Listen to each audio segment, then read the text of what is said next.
नमस्ते भाभी जी। नमस्ते। आप कौन? वो मैं आपका पड़ोसी। अगर आपके पति घर पे हैं तो एक बार उनको बुला दीजिएगा क्या, मुझे उनसे कुछ बात करनी है। अच्छा ठीक है, मैं उनको बुलाती हूँ। रजत। हाँ रूपल। नमस्ते भाई साहब। नमस्ते। मैं आपका पड़ोसी हूँ, 2 घर छोड़ के रहता हूँ यहाँ से। हाँ हाँ, मैंने देखा है आपको यहाँ आते जाते हुए। मुझे आपसे कुछ मदद चाहिए थी भाई साहब। मदद कहिए। वो भाई साहब, मुझे 50,000 रुपये की ज़रूरत है अर्जेंट में। मेरी माँ की तबीयत ख़राब है और मेरे पास इलाज के लिए पैसे भी नहीं है, और मैं इस पूरे शहर में अकेले मेरी बूढ़ी माँ के साथ यहाँ रहता हूँ, और ना ही मेरा यहाँ कोई दोस्त है और ना ही मेरा कोई रिश्तेदार है, और काम का भी कुछ अता पता नहीं है। तो मैं सोचा कि आपसे मदद ले लूँ। अगर आपके ज़रिए मेरी मदद हो जाए तो मेरी माँ का इलाज हो जाएगा। मैं जानता हूँ मेरा कोई हक नहीं आपसे मांगने का, पर सोचा कि एक बार पूछ के देख लेता हूँ, क्या पता आपके ज़रिए मेरी मदद हो जाए।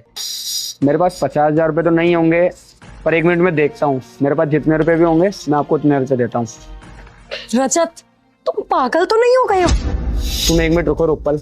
ये लो, ये कुछ 25,000 रुपये हैं। अभी मेरे पास इतने ही हैं, और अगर मेरे पास 1-2 दिन में पेमेंट आता है तो मैं आपकी और हेल्प कर दूंगा। आपका बहुत बहुत धन्यवाद भैया। ये 25,000 भी मेरे लिए बहुत है। यहाँ तक तो मेरे किसी अपने ने भी मेरी मदद नहीं की, और मैं आपका ये एहसान कभी नहीं चुका पाऊंगा।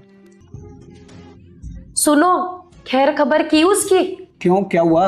आज 1 हफ्ते हो गए, उस पड़ोसी को तुमने पैसे दिए थे ना, उसने दिए कि नहीं दिए, ये पूछ रही हूँ तुमसे मैं। अरे तो इतना टेंशन क्यों ले रही हो? उसकी माँ की तबीयत खराब है, दे जाएगा पैसे। तुम इतना क्यों सोच रही हो? इतना क्या, तुम्हारे पास तो बहुत ज्यादा पैसे हो रहे। यहाँ पे क्या पैसों का पेड़ लग रहा है क्या? बड़े अंबानी के बेटे हो रहे हो, और इतने ही ज्यादा पैसे है ना तो लाओ मुझे दे दो ये पैसे।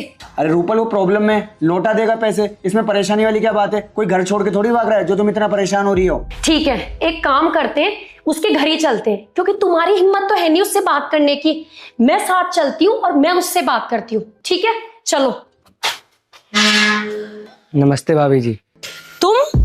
वो भैया होंगे क्या घर पे? एक बार उनको बुला दीजिए। हाँ है। रजत। क्या हुआ रूपल, अब क्यों बुलाया? नमस्ते भैया, वो मैं आपके पैसे लौटाने आया था। और आपकी माँ कैसी है? भैया माँ तो बिल्कुल ठीक है। वो आपने जो कुछ पैसे दिए थे उससे, और मैंने एक जगह से और उधार लिया था, इन सबको मिला के मेरे पास माँ के इलाज के लिए पैसे इकट्ठे हो गए थे। ये 25,000 रुपये ना, आप ही रखिए। आपने पैसे चुकाने के चक्कर में अपनी ज़मीन भी बेच दी, आपके पास रहने के लिए छत तक नहीं है, और आपकी मम्मी अभी तक ठीक भी नहीं हुई है। तो मेरे से ज़्यादा आपको पैसों की ज़रूरत है।